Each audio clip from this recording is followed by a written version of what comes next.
അതെ, ചായ കുടിക്കാൻ ഇവിടെ കിടന്നിട്ടുണ്ട്. ഒരു കടയും തുറന്നിട്ടില്ല. ചായ കടയാണോ? കടിയൊന്നുമില്ല. കൊട്ട വെയിൽ. നമ്മൾ അത്യാവശ്യം നല്ല ക്ലൈമറ്റ് പ്രതീക്ഷിച്ച് വന്നതാണ്.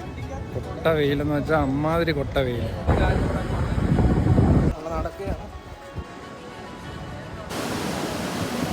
നമ്മളങ്ങനെ ഇത്രയും നേരം താഴത്തെ ബീച്ചിലായിരുന്നു. ഇപ്പം നമ്മൾ നേരെ ഇങ്ങോട്ട് പോവാണ്. കൊള്ളാമല്ലേ, അടിപൊളി സ്കൈ.